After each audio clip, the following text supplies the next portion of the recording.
ಓಂ ತದೇತತ್ಸಹಸ್ರಂ ತತ್ಸರ್ವಂ ತಸ್ಯ ಮೇನ್ನಂ ಮಿತ್ರಂ ದಕ್ಷಿಣಂ ಸಜಿತಿ ಪ್ರಾಣಃ ಪರೋಕ್ಷಪ್ರಿಯಾ ಇವ ಹಿ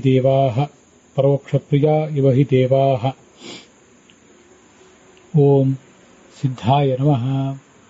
ಓಂ ಅಭಿಮಿತ್ರಂ ಚಿತಾಸಃ ವೃಷ್ಣಿಗಾವಃ ವೃಷ್ಣಿನಿಪ್ರೇಷಿತಾಸಃ ಶುಷ್ಟಿಂ ಚಕ್ರುರ್ನಿಯುತೋ ರಂತಯಶ್ಚ.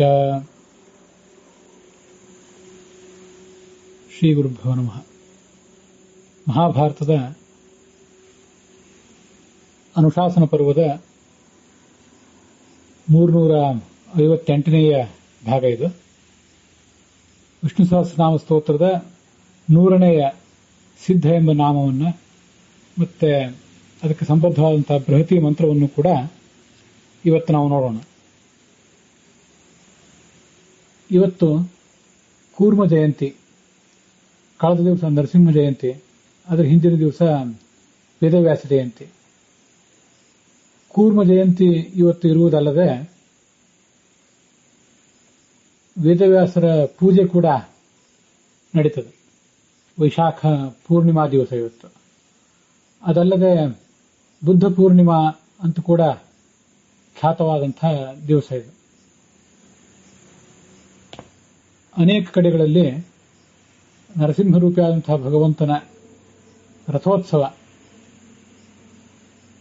ನಡೆಯುವಂತಹ ದಿವಸ. ಪ್ರತಿಯೊಬ್ಬರಿಗೂ ಕೂಡ ಆಯಾ ಕ್ಷೇತ್ರಗಳಲ್ಲೇ ಆ ದಿವ್ಯವಾದಂತಹ ರಥಗಳಲ್ಲಿಯೇ ಆ ಭಗವಂತನ ದಿವ್ಯ ಮಂಗಳ ವಿಗ್ರಹವನ್ನು ಕಣ್ಣು ತುಂಬಿಕೊಳ್ಳಿಕ್ಕಾಗೋದಿಲ್ಲ. ಈ ನಮ್ಮ ದೇಹವನ್ನೇ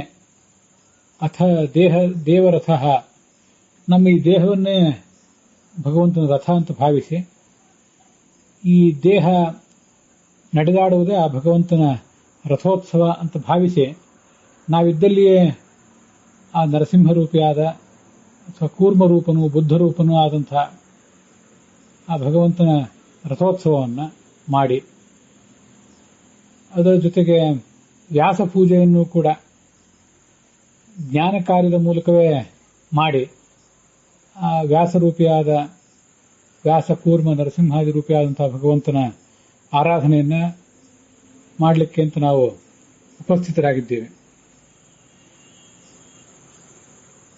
ಕೂರ್ಮರೂಪಿಯಾದಂತಹ ಭಗವಂತನ ಈ ಜಯಂತಿಯ ಈ ದಿವಸ ಭಾಗವತದ ಪಂಚಮ ಸ್ಕಂದದಲ್ಲಿ ಆ 18ನೇ ಅಧ್ಯಾಯ ಇತ್ಯಾದಿ ಅನೇಕ ಅಧ್ಯಾಯಗಳಲ್ಲಿ ಬೇರೆ ಬೇರೆ ಮಂತ್ರಗಳು ಬಂದಿವೆ ಅಂತ ನಾವು ಕಳೆದ ದಿವಸ ನೋಡಿದ್ದೀವಿ. ಅದರಲ್ಲಿ ಕೂರ್ಮರೂಪಿಯಾದ ಭಗವಂತನ ಮಂತ್ರ ಒಂದಿದೆ. ಪಿತೃಗಣಗಳ ಅಧಿಪತಿಯಾದಂತಹ ಯಮ ಹಿರಣ್ಮಯ ಖಂಡದಲ್ಲಿ ಆ ಕೂರ್ಮರೂಪನಾದ ಭಗವಂತನನ್ನು ಆರಾಧಿಸ್ತಾನೆ. ಹಿರಣ್ಮಯೇತು ಭಗವಾನ್ ನಿವಸತಿ ಕೂರ್ಮತನುಂ ಬಿಭ್ರಾಣಃ ತಸ್ಯ ಪ್ರಿಯತಮಾಂ ತನುಂ ಅರ್ಯಮಾ ಸಹ ತದ್ವರ್ಷ ಪುರುಷೈಃ ಪಿತೃಗಣಾಧಿಪತಿ ಉಪಧಾವತಿ ಮಂತ್ರಮಿಮಂ ಚ ಅನುಜಪತಿ. ಆ ಮಂತ್ರ ಈ ಮುಂದಿನಂತಿದೆ. ಮಂತ್ರದೊಂದಿಗೆ ಇವತ್ತಿನ ಈ ಶ್ರವಣವನ್ನು ಪ್ರಾರಂಭಿಸೋಣ. ಓಂ ನಮೋ ಭಗವತೆ ಅಕೂಪಾರಾಯ ಸರ್ವಸತ್ವಗುಣ ವಿಶೇಷಣಾಯ ನೋಪಲಕ್ಷಿತ ಸ್ಥಾನಾಯ ನಮೋ ವರ್ಷ್ಮಣೆ ನಮೋ ಭೂಯಸೆ ನಮೋವಸ್ಥಾನಾಯ ನಮಸ್ತೆ. ಅದಲ್ಲದೆ ವ್ಯಾಸ ಪೂಜಾ ಕೂಡ ಇವತ್ತಿರುವುದರಿಂದ ವ್ಯಾಸರ ಮಂಗಲಾಚರಣವನ್ನು ಕೂಡ ನೋಡೋಣ. ಮಹಾಭಾರತದಲ್ಲಿಯೇ ಆದಿಪರ್ವದಲ್ಲಿ ಬಂದಂತೆ ನಮೋ ಭಗವತೆ ತಸ್ಮೈ ವ್ಯಾಸಾಯಾಮಿ ತೇಜಸೆ ಯಸ್ಯ ಪ್ರಸಾದಾದ್ ವಕ್ಷ್ಯಾಮಿ ನಾರಾಯಣ ಕಥಾಮಿಮಾಂ ಅಂತ ಈ 2 ಮಂಗಲಾಚರಣೆಗಳನ್ನು ನೋಡಿದ್ದೇವೆ. ಮುಂದೆ ಈ 100ನೇಯ ಸಿದ್ಧ ಎಂಬ ನಾಮಕ್ಕೆ ಏನು ಅರ್ಥ ಅಂತ ಅನ್ನೋದನ್ನ ಈಗ ನೋಡೋಣ. ಸಿದ್ಧ ಅನ್ನುವ ಶಬ್ದಕ್ಕೆ ಪ್ರಮಾಣಗಳಿಂದ ಸಮರ್ಥಿತವಾದದ್ದು. ಯಾವ ವಸ್ತುವಿನ ಅಸ್ತಿತ್ವ ಪ್ರಮಾಣಗಳಿಂದ ಸಿದ್ಧ ಆಗ್ತದೆ ಅದೇ ಸಿದ್ಧ ಅಂತ ಕರೆಸ್ಕೋತದೆ. ಮತ್ತೆ ವೇದದ ಪುರಾಣ ಮೊದಲಾದ ಎಲ್ಲಾ ಶಾಸ್ತ್ರಗಳಲ್ಲೂ ಕೂಡ ಯಾವ ಪರಮಾತ್ಮನನ್ನ ಮುಖ್ಯವಾಗಿ ಪ್ರತಿಪಾದನೆ ಮಾಡ್ತಾರೋ, ಬೇರೆ ಯಾವುದೋ ಕರ್ಮವನ್ನೋ ಇತಿಹಾಸವನ್ನೋ ಮತ್ಯಾವುದೋ ರಾಜರ ಋಷಿಗಳ ಕಥೆಗಳನ್ನ ದೇವತೆಗಳ ಕಥೆಗಳನ್ನ ಪ್ರತಿಪಾದನೆ ಮಾಡುವುದು ವರ್ಣಿಸುವುದು ಶಾಸ್ತ್ರಗಳ ಉದ್ದೇಶ ಅಲ್ಲ. ಹೊರತು ಭಗವಂತನನ್ನೇ ಸ್ವಪ್ರಧಾನವಾಗಿ ಪ್ರತಿಪಾದನೆ ಮಾಡುವುದು, ಭಗವಂತನ ಗುಣಮಹಿಮೆಗಳನ್ನು ಪ್ರತಿಪಾದನೆ ಮಾಡುವುದೇ ಶಾಸ್ತ್ರಗಳ ತಾತ್ಪರ್ಯ. ಆ ಕಾರಣದಿಂದ ಆತ ಸಿದ್ಧಾಂತ ಕರೆಸಿಕೊಂಡಿದ್ದಾನೆ. ಅಣಿಮಾದಿ ಎಲ್ಲಾ ಸಿದ್ಧಿಗಳು ಕೂಡ ಅವನಲ್ಲೇ ಇವೆ. ಉಳಿದವರೆಲ್ಲರೂ ಕೂಡ ತಪಸ್ಸು ಮೊದಲಾದವುಗಳನ್ನು ಮಾಡಿ ಆಯಾ ಸಿದ್ಧಿಗಳನ್ನು ಪಡೆಯಬೇಕಾಗ್ತದೆ. ಭಗವಂತನಿಗೆ ಸ್ವಾಭಾವಿಕವಾಗಿ ಎಲ್ಲಾ ಸಿದ್ಧಿಗಳು ಕೂಡ ಇವೆ. ಆದ್ದರಿಂದ ಆತ ಸಿದ್ಧಾಂತ ಕರೆಸಿಕೊಂಡಿದ್ದಾನೆ. ನಮ್ಮೆಲ್ಲರನ್ನೂ ಸಿದ್ಧರನ್ನಾಗಿ ಮಾಡುವವನೇ ಅವನು. ಸಿದ್ಧಿ ಅಂದ್ರೆ ಜ್ಞಾನ. ಈ ಜಗತ್ತಿನಲ್ಲಿ ನಮಗೆ ಸಿದ್ಧಿ ಅಂದ್ರೆ ಜ್ಞಾನ. ಮತ್ತೆ ಇದರ ಬಳಿಕ ಕೊನೆಯ ಸಿದ್ಧಿ ಅಂದ್ರೆ ಮುಕ್ತಿ. ಅವೆರಡನ್ನೂ ಕೊಡುವಂಥವನು ಅವನೇ ಆಗಿದ್ದಾನೆ. ಮತ್ತೆ ಸಂಸಾರದಲ್ಲಿ ಎಲ್ಲರನ್ನೂ ಸೇಧತಿ ಗಮಯತಿ, ಸಂಸಾರದಲ್ಲಿ ಎಲ್ಲರನ್ನೂ ಓಡಾಡಿಸುವವನು ಅವನೇ ಆಗಿದ್ದಾನೆ. ಈ ಎಲ್ಲ ಕಾರಣಗಳಿಂದ ಅವನನ್ನ ಸಿದ್ಧ ಅನ್ನಬೇಕು.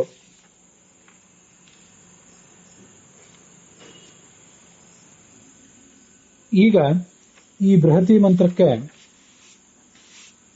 ಸಾಯಣಾಚಾರ್ಯರು ಮತ್ತೆ ರಘುನಾಥ ತೀರ್ಥರು, ಭಗವಂತರಾಯರು ಇವರೆಲ್ಲ ಏನು ಅರ್ಥ ಮಾಡಿದ್ದಾರೆ ಅಂತ ನೋಡೋಣ. ಅದಾದ ಬಳಿಕ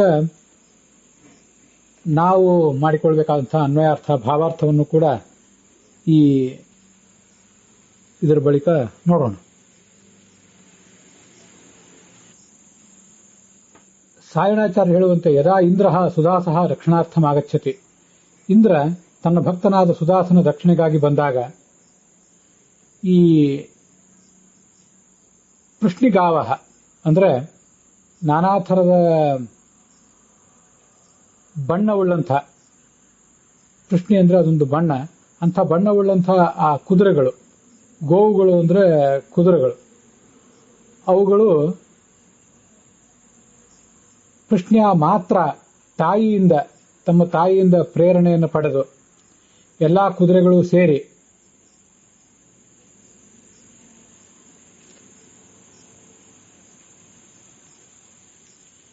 ಕುದುರೆಗಳು ಅಂತ ಹೇಳಿದೆ ನಾನು. ಆ ಕುದುರೆಗಳು ಉಳ್ಳಂಥ ಮರುತ್ತು ದೇವತೆಗಳು, ತಾಯಿಯಾದಂಥ ಅದಿತಿ ಇಂದ್ರನಿಗೂ ಮತ್ತೆ ಈ ಮರುತ್ತುಗಳಿಗೂ ಕೂಡ ಎಲ್ಲರಿಗೂ ದೇವತೆನೆ, ಎಲ್ಲರಿಗೂ ತಾಯಿನೇ ಅವಳು, ಎಲ್ಲಾ ದೇವತೆಗಳಿಗೂ ತಾಯಿ. ಮೂಲತಃ ಈ ಮರುತ್ತುಗಳು ಹುಟ್ಟಿದವರು ದಿತಿ ದೇವತೆಯಿಂದ. ದಿತಿಯ ಮಕ್ಕಳು ದೈತ್ಯರು, ಆದರೂ ಮರುತ್ತುಗಳು 49 ಜನ ದಿತಿಯಿಂದಲೇ ಹುಟ್ಟಿದ್ರು.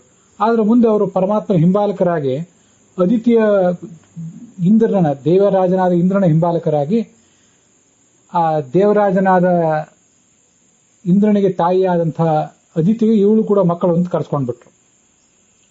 ಅವರು ಆ ಮರುತ್ತುಗಳು ಈ ವಿಶಿಷ್ಟವಾದ ಬಣ್ಣವುಳ್ಳಂತಹ ಕುದುರೆಗಳನ್ನು ಏರಿ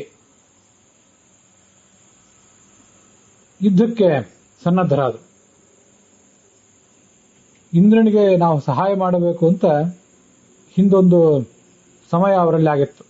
ಯಥಾಕೃತಂ ಅಂತ ಅಲ್ಲೊಂದು ಶಬ್ದ ಇದೆ ಮೂಲ ವೇದದಲ್ಲಿ. ನಾವು ಯಥಾಕೃತಂ ಅನ್ನೋದನ್ನ ಈಗಾಗಲೇ ಹಿಂದಿನ ಮಂತ್ರದಲ್ಲಿ ನೋಡಿದ್ದೇವೆ. ಈಯುರ್ಗಾವೋ ನ ಯವಸಾದಕೋಪ ಯಥಾಕೃತಂ ಅಭಿಮಿತ್ರಂ ಚಿತಾಸಹ ಪೃಷ್ಣಿಗಾವ ಪೃಷ್ಣಿ ನಿಪ್ರೇಷಿತಾಸಹ ಸೃಷ್ಟಿಂ ಚಕ್ರು ನಿಯತೋ ರಂತಯಶ್ಚ ಅಂತ ಮೂಲ ಋಗ್ವೇದದಲ್ಲಿ ಬರುವಂತಹ ಮಂತ್ರ ಅದು. ಈ ದಿತಿ ದೇವತೆ, ದಿತಿ ಎನ್ನುವವಳು ಕಶ್ಯಪನ ಹೆಂಡತಿ, ದೇವತೆಗಳನ್ನು ಸದಿಪಡೆಯಬಲ್ಲಂತಹ ಮಕ್ಕಳನ್ನು ಅಪೇಕ್ಷಿಸಿದ್ಲು. ಆದರೆ ದೈವಯೋಗದಿಂದ ಅವರೆಲ್ಲ ದೇವತೆಗಳಿಗೆ ವಿರೋಧಿಗಳಾಗುವುದರ ಹೊರತಾಗಿ ದೇವತೆಗಳಿಗೆ ಸಹಾಯಕರೇ ಆಗಿಬಿಟ್ರು.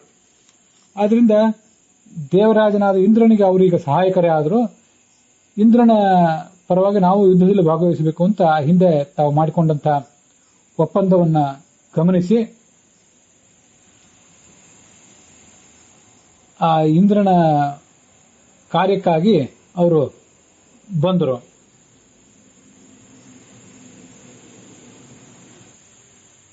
ತಸ್ಮಿನ್ ಯುದ್ಧೆ ಮರುತಃ ಇಂದ್ರಂ ಸಹಾಯಾರ್ಥಂ ಅಭ್ಯಗಚ್ಚನ್. ಇಂದ್ರನಿಗೆ ಸಹಾಯ ಮಾಡಲಿಕ್ಕಾಗಿ ಅವನ ಬಳಿಗೆ ಅವರು ಬಂದರು. ರಂತಯ ಸುಖದಿಂದಲೇ ಬಂದರು, ಯಾರೂ ಒತ್ತಡದಿಂದ ಒಲ್ಲದ ಮನಸ್ಸಿನಿಂದ ಬಂದವರಲ್ಲ, ಎಲ್ಲರೂ ಸಂತೋಷದಿಂದಲೇ ಬಂದರು. ದೊಡ್ಡ ಸಂಖ್ಯೆಯಲ್ಲಿ ಯುದ್ಧಕ್ಕಾಗಿ ಬಂದರು ಅಂತ ಅದರ ತಾತ್ಪರ್ಯ.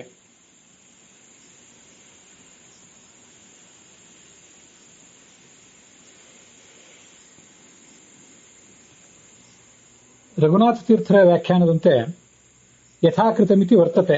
ಹಿಂದೆ ಯಥಾಕೃತಮಂತೂ ಬಂದಿದೆ. ಹಿಂದಿನ 99ನೇ ಬೃಹತಿ ಮಂತ್ರದಲ್ಲಿ ಯಥಾಕೃತಮಂತ ಇತ್ತು, ಆದರೆ ಅದನ್ನು ಎಲ್ಲೂ ಇಟ್ಕೋಬೇಕು. ಇಂದ್ರಸ್ಯ ನಿಯಮಾನುಸಾರೇಣ, ಇಂದ್ರ ಮಾಡಿದ ನಿಯಮಗಳಿಗೆ ಅನುಸಾರವಾಗಿ ಈ ಮರುತುಗಳು ಕೂಡ ನನ್ನ ಪರವಾಗಿಯೇ ಯುದ್ಧ ಮಾಡಲಿ ಅಂತ ಇಂದ್ರ ಏನು ಬಯಸಿದ ಅದಕ್ಕನುಗುಣವಾಗಿ ಅಂತ ಅದರ ಅಭಿಪ್ರಾಯ. ಪೃಷ್ಣಿ ಶಬ್ದ ವರ್ಣ ವಿಶೇಷ ವಚನ. ಪೃಷ್ಣಿ ಎನ್ನುವುದು ಒಂದು ಬಣ್ಣವನ್ನು ಹೇಳುತ್ತದೆ. ಗೋ ಶಬ್ದ ಅಶ್ವಪರ್ಯಾಯ. ಗೋ ಅನ್ನುವುದು ಕುದುರೆಯನ್ನು ಹೇಳ್ತದೆ ಹೊರತು ಇಲ್ಲಿ ಹಸುವನ್ನು ಆಕಳನ್ನು ಹೇಳೋದಿಲ್ಲ. ಪೃಷ್ಣೇಯ ಗಾವಹ ಯೇಷಾಂತೆ ಮರುತಃ. ಈ 49 ಜನ ಮರುತು ದೇವತೆಗಳು ಒಂದು ರೀತಿಯ ವಿಶಿಷ್ಟವಾದ ಬಣ್ಣದ ಕುದುರೆಗಳನ್ನು ಏರಿ ಎಲ್ಲರೂ ಏಕೀಭೂತರಾಗಿ ತಾಯಿಯ ಪ್ರೇರಣೆಯಂತೆ, ಪೃಷ್ಣಿ ಅಂದ್ರೆ ತಾಯಿ ಅಂತ ಅರ್ಥ, ಪೃಷ್ಣ್ಯ ಮಾತ್ರ ಅಂತ ಬರೆದಿದ್ದಾರೆ ಅವರು. ಈ ಅದಿತಿ ಮತ್ತು ಕಶ್ಯಪರೇ ಹಿಂದೆ ಪೃಷ್ಣಿ ಮತ್ತು ಸುತಪ ಎಂಬ ಹೆಸರಿನಿಂದ ಜನಿಸಿದ್ರು. ಅವರಿಗೆ ಭಗವಂತ ಮಗನಾಗಿದ್ದ. ಹಾಗಾಗಿ ಪೃಷ್ಣಿ ಅನ್ನುವುದು ಅದಿತಿಯನ್ನು ಹೇಳ್ತದೆ ಅಂತ ಸಾಯಣಾಚಾರ್ಯರ ಅಭಿಪ್ರಾಯ. ಪೃಷ್ಣಿ ನಿಪ್ರೇಷಿತಾಸಹ ಅಂದ್ರೆ, ಪೃಷ್ಣಿ ಅಂದ್ರೆ ಭಾರತಿ, ತಾಯಿ ಭಾರತೀಯ ಪ್ರೇರಣೆಗೊಳಗಾಗಿ ಅಂತ ರಘುನಾಥ ಸ್ವಾಮಿಗಳು ಅರ್ಥ ಬರೆದಿದ್ದಾರೆ. ಚಿತಾಸಹ ಅಂದ್ರೆ ಎಲ್ಲರೂ ಜೊತೆಗೂಡಿ ಅಂತ ಅರ್ಥ. ಮಿತ್ರಂ ಮಿತ್ವಾ ತ್ರಾಯತಿ ಇತಿ ಸುದಾಸಸ್ಯ ಸಖಾಯಮಿಂದ್ರಂ. ಮಿತ್ರ ಅಂದ್ರೆ ಸುದಾಸ ಎಂಬ ರಾಜನಿಗೆ ಗೆಳೆಯನಾದಂಥ ಇಂದ್ರ, ಅವನ ಬಳಿಗೆ ಹೋದರು. ನಿಯುತಃ ಅಂದ್ರೆ ಯುದ್ಧ ಮಾಡುವುದರಲ್ಲಿ ಕುಶಲರಾದವರು ಅಂತ ಅರ್ಥ. ರಂತಯ ಅಂದ್ರೆ ರಮಮಾಣಾಹ, ಉತ್ಸಾಹದಿಂದ ಅವರು ಹೊರಟರು. ಸೃಷ್ಟಿಂ ಅಂದ್ರೆ ವೇಗವಾದ ಗತಿ, ಶೀಘ್ರವಾದ ಗತಿ. ಕುದುರೆಗಳನ್ನು ಏರಿದಂತಹ ಸವಾರರಾದ ಮರುತ್ತುಗಳು ಎಲ್ಲರೂ ಕೂಡ ಲಘು ಬಗೆಯಿಂದ ಧಾವಿಸಿದರು ಇಂದ್ರನ ಸಹಾಯಕ್ಕಾಗಿ. ಶಿಧ ಗತ್ಯಾಮ್ ಅಂತ ಧಾತುವಿನ ಮೂಲ ರೂಪ ಶಿಧ ಅಂತ. ಅದಕ್ಕೆ ಕರ್ತಾರ್ಥದಲ್ಲಿ ಕ್ವಿಪ್ ಪ್ರತ್ಯಯ ಬರ್ತದೆ. ಆದ್ದರಿಂದ ಗಮನಶೀಲರಾದಂಥ, ಯುದ್ಧಕ್ಕೆ ಪ್ರಯಾಣ ಮಾಡಲಿಕ್ಕೆ ಬಯಸಿದಂತಹ ಮರುತು ದೇವತೆಗಳೇ ಸಿದ್ಧಗಳು. ಸಿತ್ ಸಿದ್ಧೌ ಸಿದ್ಧ. ಅಂಥ ಮರುತು ದೇವತೆಗಳನ್ನ ಪ್ರೇರಿಸಿದವನು, ಯುದ್ಧಕ್ಕಾಗಿ ಪ್ರೇರಿಸಿದವನು ಈ ಭಗವಂತ ಇಂದ್ರಾಂತರ್ಗತನಾದಂತಹ ಭಗವಂತ ಅಂತ ಅದರ ತಾತ್ಪರ್ಯ. ಸಿದ್ಧಾಂ ಮರುತಾಂ ನಿಯಮನ ಚೇಷ್ಟಾ ಧತ್ತೆ ಇತಿವಾ ಸಿದ್ಧ. ಹೀಗ ಸಿದ್ಧ ಎಂಬ ಅರ್ಥ ರಘುನಾಥ ಸ್ವಾಮಿಗಳು ಹೇಳಿದಂಥದ್ದು. ಈ ಸಿದ್ಧ ಎಂಬ ಶಬ್ದಕ್ಕೆ ಭಗವಂತ ಆಚಾರ್ಯ ಏನು ಅರ್ಥ ಹೇಳ್ತಾರೆ ಅಂತನ್ನೋದನ್ನು ನೋಡೋಣ. ಅವರ ವ್ಯಾಖ್ಯಾನ ಏನಿದೆ ಅಂತನ್ನೋದನ್ನು ಕೂಡ ನೋಡೋಣ. ಈಗಾಗಲೇ ನಮ್ಮೆಲ್ಲರನ್ನು ಸಿದ್ಧರನ್ನಾಗಿ ಮಾಡಿದವನು. ಜ್ಞಾನದ ಸಿದ್ಧಿಯನ್ನ, ಕರ್ಮದ ಸಿದ್ಧಿ ಮೊದಲು. ಕರ್ಮ ಮಾಡಲಿಕ್ಕೊಂದು ಕೌಶಲ, ಕರ್ಮ ಮಾಡಿದ್ರಿಂದ ಬರಬೇಕಾದಂತಹ ಜ್ಞಾನದ ಸಿದ್ಧಿ, ಮುಂದೆ ಮುಕ್ತಿಯ ಸಿದ್ಧಿ, ಇದನ್ನೆಲ್ಲ ನಮಗೆ ಕೊಡುವಂಥವನು, ನಮ್ಮೆಲ್ಲರನ್ನು ಸಿದ್ಧರನ್ನಾಗಿ ಮಾಡುವವನು ಭಗವಂತ. ಅದಕ್ಕೆ ಆತನೇ ಸಿದ್ಧ. ನಾವು ಸಿದ್ಧರಾಗುವುದು ಆತನಿಂದಲೇ. ಸೇಧತಿ ಗಮಯತಿ ಸರ್ವಾನ್ ಸಂಸಾರೇ ಪರಿವರ್ತಯತಿ ಇತಿವಾ. ನಮ್ಮೆಲ್ಲರನ್ನು ಸಂಸಾರದಲ್ಲಿ ಮುಂದುವರಿಯುವಂತೆ ಮಾಡುವವನು ಕೂಡ ಈ ಭಗವಂತನೇ. ಸಿದ್ಧ ಅನ್ನುವ ನಾಮಕ್ಕೆ ಹೊಂದಿಕೊಂಡಿರುವಂತಹ ವೇದ ಮಂತ್ರ ಬೇರೆ ಇದೆ ಭಗವಂತಾಚಾರ್ಯ ದೃಷ್ಟಿಯಲ್ಲಿ. ದ್ಮನ್ನಿ ಶಿಶಾತಿ ಬಹಿಹಿ ಶೂರಃ ಸರ್ಗಮಕೃಣೋದಿಂದ್ರ ಯೇಷಾಂ ಅಧಶ್ರುತಂ ಕವಶಂ ವೃದ್ಧಮಪವತ್ಸ್ವನ್ನು ದೃಶ್ಯುಮ್ನಿ ವೃಣಗ್ವ ಅಂತ ಬೇರೆ ಮಂತ್ರ ಇದೆ. ಅದೇನೇ ಇಲ್ಲ, ಆ ಮಂತ್ರದ ಅರ್ಥವನ್ನು ನಾವು ಮುಂದೆ ನೋಡ್ತೀವಿ. ಸದ್ಯ ಈಗ ನಾವು ನೋಡ್ತಾ ಇರುವ ಮಂತ್ರಕ್ಕೆ ಸಾಯಣಾಚಾರ್ಯರ ಅರ್ಥ ನೋಡಿ ಆಯ್ತು, ರಘುನಾಥ ತೀರ್ಥರ ಅರ್ಥ ನೋಡಿ ಆಯ್ತು. ಭಗವಂತಾಚಾರ್ಯರು ಇದಕ್ಕೆ ಏನು ಅರ್ಥ ಹೇಳ್ತಾರೆ ಅಂತ ಅನ್ನೋದನ್ನು ನೋಡೋಣ. ಅವರು ಹೇಳಿದ ಅರ್ಥವನ್ನೇ ನನ್ನ ಅನ್ವಯ ಅರ್ಥ ಮತ್ತು ಭಾವಾರ್ಥಗಳಲ್ಲಿ ನಾನು ಬಳಕೆ ಮಾಡ್ಕೊಂಡಿದ್ದೇನೆ. ಸ್ವಲ್ಪ ಬದಲಾವಣೆ ಮಾಡ್ಕೊಂಡಿದ್ದೇನೆ ಅನ್ವಯ ಕ್ರಮ ಮತ್ತೆ ಕೆಲವು ಶಬ್ದಗಳಿಗೆ, ಪ್ರಶ್ನೆ ಇತ್ಯಾದಿ ಶಬ್ದಗಳಿಗೆ. ಮಂತ್ರದ ಅನ್ವಯ ಅರ್ಥ ಹೀಗಾಗ್ತದೆ. ನಿಯುತಃ ಅಂದ್ರೆ ಬಹುಸಂಖ್ಯಾಕಾಹ, ಇದೆಲ್ಲ ಭಗವಂತಾಚಾರ್ಯ ಹೇಳಿದ್ದೆ. ಪೃಷ್ಣಿಗಾವಹ, ಪೃಷ್ಣಿಗಾವಹ ಅಂದ್ರೆ ಪ್ರಶಂಸನೀಯ ವೇದಶಾಸ್ತ್ರಾಭಿಮಾನಿನ್ಯ ದೇವ್ಯ. ಪೃಷ್ಣಿ ಎಂಬ ಶಬ್ದಕ್ಕೆ ಕರ್ಮ ನಿರ್ಣಯದಲ್ಲಿ ಆಚಾರ್ಯ ಏನು ಅರ್ಥ ಹೇಳಿದ್ದಾರೆ, ಅದೇ ಅರ್ಥವನ್ನ ಭಗವಂತಾಚಾರ್ಯರಲ್ಲಿ ಸೇರಿಸಿದ್ದಾರೆ. ಅದೇ ಅರ್ಥವನ್ನೇ ನಾನು ಕೂಡ ಅನ್ವಯಾರ್ಥ ಭಾವಾರ್ಥಗಳಲ್ಲಿ ತಗೊಂಡಿದ್ದೇನೆ. ಆ ಪೃಷ್ಟಿ ಶಬ್ದದ ಅರ್ಥವನ್ನು ಮತ್ತೆ ಮುಂದೆ ನೋಡೋಣ. ಪ್ರಶಂಸನೀಯವಾದ ವೇದವಾಕ್ಯಗಳಿಗೆ ಅಭಿಮಾನಿನಿಯರಾದಂತಹ ಈ ದೇವತೆಗಳು, ವೇದಾಭಿಮಾನಿ ದೇವತಾ ಸ್ತ್ರೀಯರು ಪೃಷ್ಣಿ ನಿಪ್ರೇಷಿತಾ ಸಹ. ಪೃಷ್ಣಿ ಎಂಬ ಶಬ್ದಕ್ಕೆ ತಾಯಿ, ಅದಿತಿ ಅನ್ನೋ ಅರ್ಥವನ್ನ ಸಾಯಣಾಚಾರ್ಯ ಹೇಳಿದ್ದಾರೆ. ತಾಯಿ ಭಾರತಿ ಅನ್ನೋ ಅರ್ಥವನ್ನ ರಘುನಾಥ ಸ್ವಾಮಿಗಳು ಮತ್ತೆ ಭಗವಂತಾಚಾರ್ಯರು ಕೂಡ ಹೇಳ್ತಾರೆ. ಪೃಷ್ಣಿ ಭಾರತಿ, ಭಾರತೀ ದೇವಿಯ ಸರಸ್ವತಿ ದೇವಿಯ ಪ್ರೇರಣೆಗೊಳಗಾಗಿ ಅನ್ನೋ ಅರ್ಥವನ್ನು ಹೇಳ್ತಾರೆ. ಅಥವಾ ಪೃಷ್ಣಿ ಅಂದ್ರೇನೆ ಭಾರತಿ, ಅವಳನ್ನು ಮುನ್ನಡೆಸುವವನು ಪೃಷ್ಣಿನಿ ಅಂದ್ರೆ ಪ್ರಾಣ, ಭಾರತಿ ರಮಣನಾದ ವಾಯು, ಅವನ ಪ್ರೇರಣೆಗೊಳಗಾಗಿ ಅಂತ ಅರ್ಥವನ್ನ ಅವರು ಹೇಳ್ತಾರೆ. ಆ ಅರ್ಥಗಳ ಜೊತೆಗೆ ಇನ್ನೊಂದು ಮುಖ್ಯವಾದಂತಹ ಅರ್ಥವನ್ನು ಇಟ್ಕೊಳ್ಬಹುದು. ಪೃಷ್ಣಿ ಪ್ರೇಷಿತಾ ಸಹ ಅಂದ್ರೆ, ಪೃಷ್ಣಿ ಅಂದ್ರೆ ಪ್ರಶಂಸನೀಯರಾದಂತಹ ಲಕ್ಷ್ಮೀದೇವಿ. ಪೃಷ್ಣಿ ಎಂಬ ಶಬ್ದದಿಂದ ಭಾರತೀಯ ಸರಸ್ವತಿಯರನ್ನ ಇಟ್ಕೊಳ್ಳುವುದು ಯಾಕೆ ಈ ಭಗವಂತಾಚಾರ್ಯರು ಅಂದ್ರೆ, ಅವರೆಲ್ಲರೂ ವೇದಾಭಿಮಾನಿನಿಯರಾದ್ರಿಂದ, ಮುಖ್ಯವಾಗಿ ವೇದಾಭಿಮಾನಿನಿ ಲಕ್ಷ್ಮೀದೇವಿ.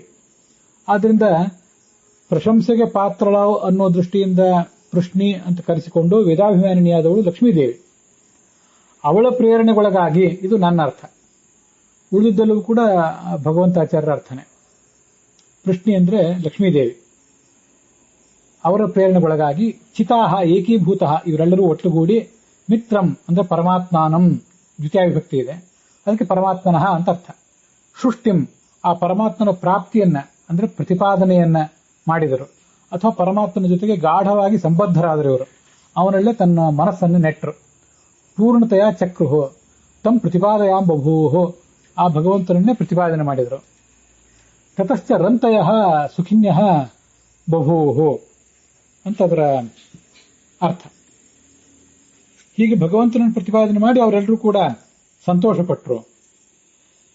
ಈ ಅರ್ಥ ನಾವು ನೋಡ್ತಿರುವಂತಹ ಅರ್ಥ ಎಲ್ಲವೂ ಕೂಡ ಆ ಪೃಷ್ಣಿ ಎಂಬ ಶಬ್ದಕ್ಕೆ ಮೊದಲ ಅರ್ಥ ಭಗವಂತಾಚಾರ್ಯ ಹೇಳಿದ ಅರ್ಥವನ್ನೇ ನಾನು ಇಟ್ಕೊಂಡಿದ್ದೇನೆ. ಮುಂದೆ ಈ ಪೃಷ್ಣಿ ಎಂಬ ಶಬ್ದ ಎರಡನೇ ಬಾರಿ ಬಂದಾಗ ಅಲ್ಲಿ ಲಕ್ಷ್ಮೀದೇವಿ ಅಂತ ಅರ್ಥ ಮಾಡಿದ್ದು ನನ್ನ ವ್ಯಾಖ್ಯಾನ, ಪ್ರತ್ಯೇಕವಾಗಿ ಆ ಥರ ಮಾಡಿದ್ದೇನೆ. ಅದನ್ನು ಬಿಟ್ಟು ಉಳಿದಿದ್ದೆಲ್ಲವೂ ಭಗವಂತಾಚಾರ್ಯರ ವ್ಯಾಖ್ಯಾನವೇ. ಪೃಷ್ಣಿ ಎಂಬ ಶಬ್ದಕ್ಕೆ ವೇದವಾಕ್ಯ ಅಂತ ಅರ್ಥ ಯಾಕೆ, ಅದನ್ನ ಕರ್ಮ ನಿರ್ಣಯದಲ್ಲಿ ಹೀಗೆ ನಾವು ನೋಡಬೇಕು. ಪ್ರಶ್ನಯೋಗ್ಯತ್ವಾತ್ ಪ್ರಶಂಸನ ರೂಪತ್ವಾತ್ ಪ್ರಶಂಸನೀಯತ್ವಾಚ್ಚ ಪ್ರಶ್ನೆಯೋ ವೇದವಾಚಃ. ಹಿಂದೆ ಇದೇ ಬೃಹತಿ ಮಂತ್ರಗಳ ಶ್ರವಣದಲ್ಲಿ ಆರಂಭದಲ್ಲಿ ನಾವು ಸ್ವಲ್ಪ ನೋಡಿದ್ದೇವೆ ಇದನ್ನು, ಇಲ್ಲಂತಲ್ಲ. ತಾ ಅಸ್ಯ ಸೋದದೋಹ ಸಹ ಸೋಮಂ ಶ್ರೀಣಂತಿ ಕೃಷ್ಣಯಃ ಜನ್ಮನ್ ದೇವಾನ ವಿಷಸ್ತ್ರಿಶ್ವಾರೋಚನೆ ದಿವಹ ಅಂತ ಮಂತ್ರ ಇದೆ. ಕರ್ಮನಿರ್ಣಯದಲ್ಲಿ ಅದು ಬಂದಿದೆ. ಆದರೆ ವ್ಯಾಖ್ಯಾನದ ಪ್ರಸಂಗದಲ್ಲಿ ನಾವು ಕೂಡ ಇದನ್ನು ನೋಡಿದ್ದೇವೆ. ಈ ವೇದವಾಕ್ಯಗಳು, ವೇದಾದಿ ಶಾಸ್ತ್ರಗಳೇನಿವೆ ಪ್ರಶ್ನಯೋಗ್ಯ. ಇವು ಜ್ಞಾನಿಗಳನ್ನ ಇದರ ಕುರಿತಾಗಿ ನಾವು ಪ್ರಶ್ನಿಸಿ ತಿಳಿಯಬೇಕಾದದ್ದು. ಆದ್ರಿಂದ ಇವುಗಳನ್ನ ಪೃಷ್ಣಿ ಅಂತ ಕರೀತಾರೆ. ಅಥವಾ ಇವು ಭಗವಂತನ ಪ್ರಶಂಸಾರೂಪವಾಗಿವೆ, ಆದ್ರಿಂದಲೂ ಇವು ಪೃಷ್ಣಿಗಳೇ. ಮತ್ತು ಪ್ರಶಂಸನೀಯತ್ವಾಚ, ಭಗವಂತನ ಪ್ರಶಂಸಾ ಪರವಾದ್ದರಿಂದ ಎಲ್ಲರೂ ಈ ವೇದಾದಿ ಶಾಸ್ತ್ರಗಳನ್ನ ಪ್ರಶಂಸಿಸ್ತಾರೆ. ಬೇರೆ ಯಾವುದೋ ವ್ಯಕ್ತಿಯನ್ನ ಮತ್ತಾರನ್ನೋ ಪ್ರತಿಪಾದನೆ ಮಾಡಿಬಿಟ್ಟಿದ್ರೆ ಇವುಗಳಿಗೆ ಪ್ರಶಂಸೆಯ ಯೋಗ್ಯತೆ ಬರ್ತಿರ್ಲಿಲ್ಲ. ಪ್ರಶಂಸೆಯ ಯೋಗ್ಯತೆ ಇದಕ್ಕೆ ಬಂದಿರುವುದು, ಮತ್ತೆ ಭಗವಂತನನ್ನು ಪ್ರತಿಪಾದನೆ ಮಾಡ್ತಿರುವುದು, ಮತ್ತೆ ಪ್ರಶ್ನೆ ಮಾಡಿ ತಾನ್ವಿದ್ಯೆ ಪ್ರಣಿಪಾತೇನ ಪರಿಪ್ರಶ್ನೇನ ಸೇವೆಯ ಅಂತ ಗೀತಾದಲ್ಲಿ ಹೇಳಿದಂತೆ ಪ್ರಶ್ನೆ ಮಾಡಿ ತಿಳ್ಕೊಳ್ಬೇಕಾದದ್ದು ಈ ವೇದವಾಕ್ಯಗಳನ್ನು. ಆದ್ದರಿಂದ ಈ ವೇದವಾಕ್ಯಗಳನ್ನ ಪೃಷ್ಣಿ ಅಂತ ಹೇಳ್ತಾರೆ. ಈ ಹಿಂದೆ ಕೂಡ ಶಾಂತಿ ಪರ್ವದಲ್ಲಿ ಪೃಷ್ಟಿ ಗರ್ಭ ಅನ್ನೋ ಮಾತನ್ನು ವಿವರಿಸುವಾಗ ಇದನ್ನೆಲ್ಲ ಹೇಳಿದ್ದೆ. ಹೀಗೆ ಪೃಷ್ಣಿವಾಚ ಅಂದ್ರೆ ವಾಕ್ ಅಂದ್ರೆ ಮಾತು. ಪ್ರಶಂಸನೀಯವಾದಂತಹ ವೇದಾದಿ ಶಾಸ್ತ್ರಗಳಿಗೆ ಅಭಿಮಾನಿನಿಯರಾದವರು ಕೃಷ್ಣಯ ವಾಚಃ ಯಾಸಾಂತಾಹ, ಯಾವ ವೇದಾಭಿಮಾನಿನಿ ದೇವತಾ ಸ್ತ್ರೀಯರು ಆ ಪ್ರಶಂಸನೀಯವಾದ ಪ್ರಶ್ನರೂಪವಾದ ಮಾತುಗಳನ್ನು ಉಳ್ಳವರು ಹೇಗೆಂದ್ರೆ ಅಭಿಮಾನಿಗಳಾದ್ದರಿಂದ. ಹೀಗೆ ಕರ್ಮ ನಿರ್ಣಯದಲ್ಲಿ ಋಕ್ಕಗಳ ವಿಭಾಗ ತಾಸ್ಯ ಸೂತದೋಹಸ ಅನ್ನುವ ಮಂತ್ರಾರ್ಥ ವಿವರಣದಲ್ಲಿ ಬಂದಿದೆ. ಅವರೆಲ್ಲರೂ ಭಗವಂತನನ್ನು ಪ್ರತಿಪಾದನೆ ಮಾಡಿದರು. ಅದು ಹೇಗೆ? ಮಿತಂ, ಇಲ್ಲಿ ಭಗವಂತನನ್ನ ಮಿತ್ರ ಎಂಬ ಶಬ್ದದಿಂದ ಹೇಳಿದ್ದಾರೆ. ಮಿತ್ರ ಹೇಗೆ ಭಗವಂತ? ಇದನ್ನು ಕೂಡ ಋಗ್ಭಾಷ್ಯದಲ್ಲಿ ಹಿಂದೆ ನೋಡಿದ್ದೇವೆ, ನೆನಪು ಮಾಡ್ಕೊಳ್ಳೋಣ ಅಷ್ಟೇ. ಮಿತಂ ಅಹ್ನಾ ಕರೋತಿ, ಮಿತಂ ಮಿತ್ವ ರಾತಿ, 3 ಕಾರಣಗಳು ಒಟ್ಟು. ನಮ್ಗೆಲ್ರಿಗೂ ಮಿತವಾದ್ದನ್ನೇ ಕೊಡ್ತಾನೆ, ಬೇಕಾಬಿಟ್ಟಿ ಯಾರಿಗೂ ಏನನ್ನೂ ಅವನು ಕೊಡೋದಿಲ್ಲ. ಆದ್ರಿಂದ ಅವನು ಮಿತವಾಗಿ ಕೊಡುವುದರಿಂದ, ಮತ್ತು ಮಿತ್ವ ನಮ್ಮ ಯೋಗ್ಯತೆಯನ್ನು ತಿಳಿದು ಕೊಡುವವನು, ಯಾರಿಗೂ ಏನು ಯೋಗ್ಯತೆಯನ್ನು ಮೀರಿ ಕೊಡುವವನಲ್ಲ. ಮಿತ್ವ ಅಂದ್ರೆ ನಮ್ಮ ಯೋಗ್ಯತೆಯನ್ನು ತಿಳಿದು ಕೊಡುವವನು, ಮಿತಂ ಅದಕ್ಕೆ ಸೀಮಿತವಾಗಿ ಕೊಡುವವನು. ಮಿತಂ ಅಹ್ನಾ ಕರೋತೀತಿ, ಮತ್ತೆ ಅಹನ್ ಅಂದ್ರೆ ಹಗಲು, ಜ್ಞಾನದ ಬೆಳಕು, ಜ್ಞಾನದ ಬೆಳಕಿನ ಮೂಲಕ ಎಲ್ಲವನ್ನೂ ನಮಗೆ ತಿಳಿಸುವವನು. ಆದ್ರಿಂದ ದೇವತೆಯನ್ನು ಮಿತ್ರ ಅಂತಾರೆ. ಭಗವಂತನು ಆ ದೃಷ್ಟಿಯಿಂದಲೇ ಅತ್ಯಂತ ಮುಖ್ಯನಾಗಿ ಮಿತ್ರ. ಅಂಥ ಭಗವಂತನನ್ನ ಇವೆಲ್ಲವೂ ಕೂಡ ಪ್ರತಿಪಾದನೆ ಮಾಡ್ತವೆ ಈ ವೇದವಾಕ್ಯಗಳು ಅಂತ ಅವುಗಳ ತಾತ್ಪರ್ಯ. ದೃಢವಾಗಿ ಅವನ ಜೊತೆಗೆ ಸಂಬಂಧವನ್ನು ಪಡೆದವು ಈ ಮಂತ್ರಗಳು. ಅಲ್ಲಿ ಲಕ್ಷ್ಮೀದೇವಿಯ ಪ್ರೇರಣೆ ಇವೆಲ್ಲ ವೇದಾಭಿಮಾನಿ ದೇವತಾ ಸ್ತ್ರೀಯರಿಗೂ ಕೂಡ. ಭಾರತೀ ದೇವಿಯ ಪ್ರೇರಣೆ ಅಂತ ಇಟ್ಕೊಂಡ್ಬಿಟ್ರೆ, ಕೃಷ್ಣ ಅಂತ ಶಬ್ದಕ್ಕೆ ಭಾರತೀ ದೇವಿ ಅಂತ ಅರ್ಥ ಮಾಡಿದ್ರು ಭಗವಂತಾಚಾರ್ಯರು. ಭಾರತೀಯ ಸರಸ್ವತಿ ಅಂತ ಅರ್ಥ ಮಾಡಿದರೆ ಅವರ ಪ್ರೇರಣೆಗೆ ಅನುಸಾರವಾಗಿ ಈ ಎಲ್ಲ ದೇವತೆಗಳು ಭಗವಂತನನ್ನು ಪ್ರತಿಪಾದನೆ ಮಾಡಿದ್ರು ಅಂದ್ರೆ ಅವರಿಗೆ ಪ್ರೇರಕರಾರು ಮತ್ತೆ ಕೊನೆಗೆ ಲಕ್ಷ್ಮೀದೇವಿಯನ್ನು ಹೇಳಬೇಕು. ಭಗವಂತನನ್ನು ಪ್ರತಿಪಾದನೆ ಮಾಡುವ ಅತ್ಯಂತ ದೊಡ್ಡ ಹೊಣೆಗಾರಿಕೆ, ಭಗವಂತನನ್ನು ಪ್ರತಿಪಾದನೆ ಮಾಡುವ ಶಾಸ್ತ್ರಗಳ ಅತ್ಯಂತ ದೊಡ್ಡ ಅಭಿಮಾನ ಇರುವುದು, ಶಾಸ್ತ್ರಾಭಿಮಾನಿತ್ವ ಇರುವುದು ಲಕ್ಷ್ಮೀದೇವಿಗೆ. ಅದಕ್ಕಾಗಿ ಅವಳ ಪ್ರೇರಣೆಗೊಳಗಾಗಿ ಸರಸ್ವತಿ, ಭಾರತಿ, ಸುಪರ್ಣಿ, ವಾರುಣಿ, ಪಾರ್ವತಿ, ಶಚಿ, ಸ್ವಾಹ, ಉಷಾ ಮೊದಲಾದ ಎಲ್ಲಾ ದೇವತಾ ಸ್ತ್ರೀಯರು ಕೂಡ ಹೀಗೆ ಭಗವಂತನ ಪ್ರತಿಪಾದನೆ ಮಾಡ್ತಾರೆ ಅಂತ ಅದರ ತಾತ್ಪರ್ಯ ತಿಳ್ಕೊಳ್ಬೇಕು ನಾವು. ಮತ್ತೆ ಈ ವೇದವಾಕ್ಯಗಳಿಗೆ ಪೃಷ್ಣಿ ಅಂತ ಶಬ್ದ ಬಂದಿದೆ. ಪ್ರಶಂಸೆಗೆ ಅವು ಪಾತ್ರ ಆದ್ರಿಂದ ಈ ವೇದವಾಕ್ಯಗಳು ಪ್ರಶಂಸೆಗೆ ಪಾತ್ರವಾದದ್ದು ಮತ್ತು ಪ್ರಶಂಸಾ ರೂಪವಾದದ್ದು. ಆ ಎಲ್ಲಾ ವೇದವಾಕ್ಯಗಳಿಗೂ ಅಭಿಮಾನಿನಿ ದೇವತಾ ಸ್ತ್ರೀಯರೇನಿದ್ದಾರೆ ಅವರಲ್ಲಿ ಎಲ್ಲರಲ್ಲಿಯೂ ಕೂಡ ಭಗವಂತನನ್ನು ಪ್ರಶಂಸೆ ಮಾಡುವ ಹೆಚ್ಚಿನ ಶಕ್ತಿ ಇರುವುದು ಲಕ್ಷ್ಮೀದೇವಿಗೆ. ಮತ್ತೆ ಭಗವಂತನ ಬಳಿಕ ಉಳಿದೆಲ್ಲ ದೇವತೆಗಳು ದೇವತಾ ಸ್ತ್ರೀಯರಲ್ಲಿ ಅತ್ಯಂತ ಹೆಚ್ಚು ಪ್ರಶಂಸೆಗೆ ಪಾತ್ರಳಾದವಳು ಕೂಡ ಅವಳೇ ಆಗುತ್ತಾಳೆ. ಆದ್ರಿಂದ ಅವಳನ್ನೇ ಇಲ್ಲಿ ಪೃಷ್ಣಿ ಎಂಬ ಶಬ್ದದಿಂದ ನಾವು ತಿಳ್ಕೊಳ್ಬೇಕು. ಹಾಗಾಗಿ ಪೃಷ್ಣಿ ನಿಪ್ರೇಷಿತಾ ಸಹ ಅಂದ್ರೆ ಲಕ್ಷ್ಮೀದೇವಿಯ ಪ್ರೇರಣೆಗೊಳಗಾಗಿ ಅಂತ ಅರ್ಥವನ್ನ ನಾನು ಹೇಳಿದ್ದೇನೆ. ಅದಾದ್ಮೇಲೆ ಚಿತಾಹ ಏಕೀಭೂತಾಹ, ಎಲ್ಲರೂ ಒಟ್ಟಾಗಿ ಅವಳೊಬ್ಬರ ಪ್ರೇರಣೆ ಸಿಕ್ಕರೆ ಆ ಪ್ರೇರಣೆಗನುಸಾರವಾಗಿ ಸರಸ್ವತಿ, ಭಾರತೀಯರು ಮೊದಲಾದ ಎಲ್ಲಾ ದೇವತಾ ಸ್ತ್ರೀಯರು ಕೂಡ ಭಗವಂತನನ್ನು ಪ್ರತಿಪಾದನೆ ಮಾಡುವಂತಹ ಪ್ರಯತ್ನವನ್ನು ಮಾಡಿದರು ಅಂತ ಅದರ ತಾತ್ಪರ್ಯ ಆಗ್ತದೆ. ಅದರ ತಾತ್ಪರ್ಯ ಏನು? ಪ್ರಶಂಸನೀಯಗಳಾದಂಥ ವೇದಾದಿ ಶಾಸ್ತ್ರಗಳಿಗೆ ಅಭಿಮಾನಿಗಳಾದಂತಹ ಅನೇಕ ದೇವತಾ ಸ್ತ್ರೀಯರು, ಪ್ರಶಂಸನೀಯರಾದಂಥ ಶಬ್ದ ಬ್ರಹ್ಮಳೆನಿಸಿದಂಥ ಅಂಬೃಣಿ ಎಂದು ಕರೆಸಿಕೊಂಡಿರುವಂತಹ ಲಕ್ಷ್ಮೀದೇವಿ ಏನಿದ್ದಾಳೆ, ಅವಳಿಂದ ಪ್ರೇರಿತಳಾಗಿ ಈ ಎಲ್ಲ ದೇವತೆಗಳು ಕೂಡ, ದೇವತಾ ಸ್ತ್ರೀಯರು ಎಲ್ಲರೂ ಒಟ್ಟಾಗಿ ಜ್ಞಾನದಾಯಕನಾದ ಪರಮಾತ್ಮನನ್ನ, ಮಿತ್ರ ಅಂತಿದೆ ಪರಮಾತ್ಮನಿಗೆ ವಿಶೇಷಣ ಇದೆ ಅಲ್ಲಿ, ಅವನು ಹಗಲು ಅಂದ್ರೆ ಜ್ಞಾನದ ಬೆಳಕನ್ನು ನಮ್ಗೆ ಕೊಡುವವನಾದ್ರಿಂದ ಜ್ಞಾನದಾಯಕನಾದ ಪರಮಾತ್ಮನನ್ನು ಅಂತ ಮಾಡ್ಕೊಂಡಿದ್ದಾನೆ. ಪೂರ್ಣವಾಗಿ ಗಾಢವಾಗಿ ಪ್ರತಿಪಾದನೆ ಮಾಡ್ತಾರೆ. ಅಲ್ಲಿ ಅಭಿ ಅಂತ ಉಪಸರ್ಗ ಇದೆ, ಅಭಿ ಚಕ್ರೋಹೋ ಅಂತ. ಸೃಷ್ಟಿ ಅಂತ ಸಂಬಂಧ, ಗಾಢವಾದ ಸಂಬಂಧ. ಹೀಗೆ ಪ್ರತಿಪಾದನೆ ಮಾಡ್ತಾರೆ ಮತ್ತು ಅದರಿಂದಲೇ ಅವರು ಸುಖಿಗಳೂ ಆಗ್ತಾರೆ ಅಂತ ಹೀಗೆ ಅರ್ಥ, ಅದಕ್ಕೆ ಭಾವಾರ್ಥ ಆಗ್ತದೆ. ಅಂಬೃಣಿ ಅಂತ ಶಬ್ದ ಯಾಕೆ ಪ್ರಯೋಗ ಮಾಡಿದ್ದೇನೆ ಅಂದ್ರೆ, ಇವತ್ತು ವ್ಯಾಸ ಪೂಜಾ ದಿನ ಇದೆ.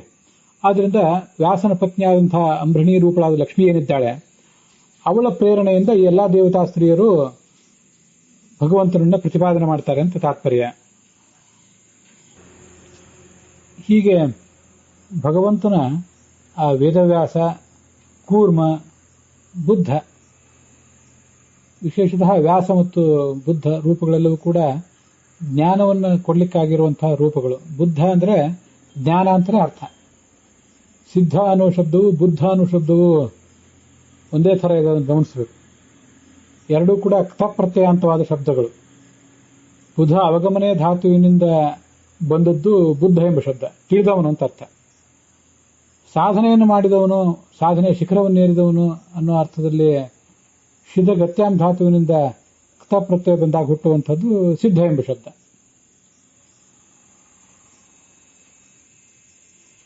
ಹೀಗೆ ಈ ವ್ಯಾಸ ಪೂಜೆಯ ದಿವಸ, ಕೂರ್ಮ ಜಯಂತಿ ಮತ್ತು ಬುದ್ಧ ಜಯಂತಿ ಏನು ದಿವಸಗಳಿವೆ, ಅದರ ದಿವಸ ನಾವು ಭಗವಂತನ ಜ್ಞಾನದಾಯಕವಾದಂತಹ ರೂಪ ಅದನ್ನ ಈ ದೇವತಾ ಸ್ತ್ರೀಯರೆಲ್ಲರೂ, ವೇದಾಭಿಮಾನಿನಿ ದೇವತಾ ಸ್ತ್ರೀಯರು ಪ್ರತಿಪಾದನೆ ಮಾಡಿದ್ದನ್ನ ಶ್ರವಣ ಮಾಡಿದ್ದೇವೆ. ಅಲ್ಲಿಗೆ ಈ ಭಾಗ ಸಮಾಪ್ತವಾಗಿದೆ.